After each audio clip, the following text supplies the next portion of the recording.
Well, Valentine's week continues with the Tony and Sage Show. Here we are again. Hi. Today we want to talk to you about the 5 stressors that start to stress a relationship, and if you don't deal with them, they start to break down, damage, and in some cases actually destroy or kill a relationship.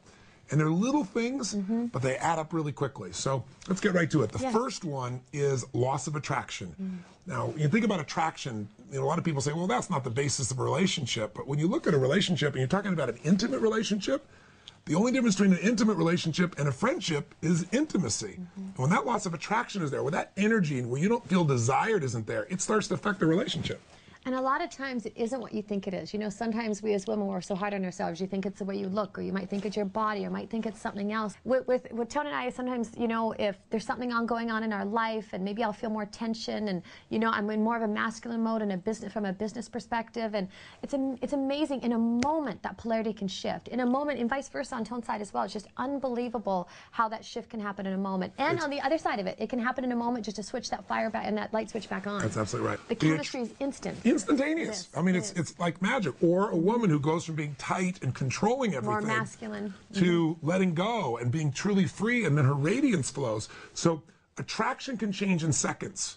What really is important, though, is if you consistently feel like there's a loss of attraction in the relationship, it changes your filter on each other's behaviors. It does. And it goes to the second stressor now. All of a sudden, with a loss of attraction, there's an increase in irritation, there's an irritation. People start to get very often where they get emotionally stacked, like little things start to bug them. And in worst case, they get to stonewalling. So we'll give you an example. There's 4 R's that we talk about that actually this came out of a couple of our friends who are both relationship experts who got divorced. But they learned from that experience, and they both were trying to figure out what destroyed their relationship. And they were sharing with us, and they said, well, the first thing is there's that initial resistance, you know, where somebody says something or somebody does something, your partner does it, and you're like, oh, you know, wish they wouldn't do that, but you don't say anything because you know, it's not appropriate to say anything. It's not that big a deal.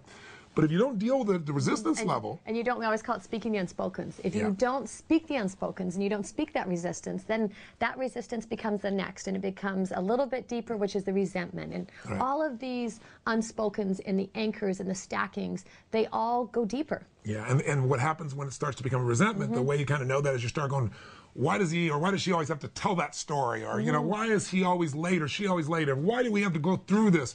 But you still don't necessarily say much at that stage. It's true, and you feel an emotion sometimes. You just wake up in the morning and feel a charge, and you don't even know where it came from.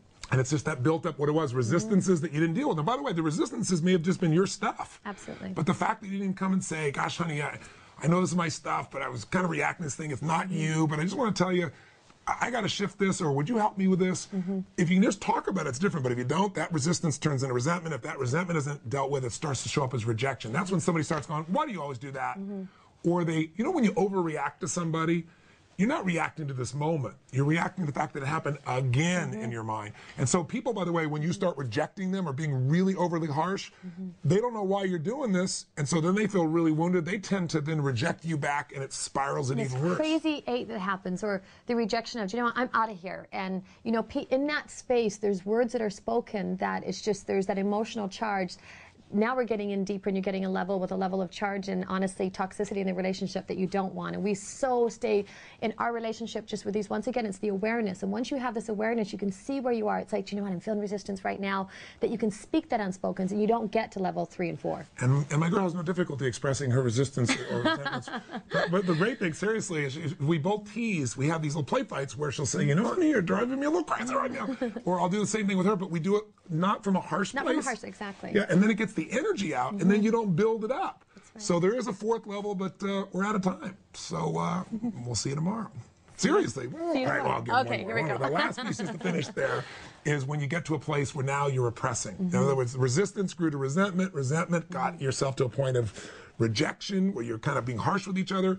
Some people get tired of being harsh with each other, and they just surrender. And they're just numb. That's right. They go into what we call learned helplessness, where it's just like, not going to get any better, so it is. And those times, very often, when other couples meet them, they'll say, those guys are best friends. They're great. They're neutral. They get along. They never fight. All is well. You know, that's the first thing. The fact they never fight's a little clue, right? It's very benign. Because what they do is they lower their expectation for the relationship, and they start filling up through their work or through their kids or through shopping or through something else.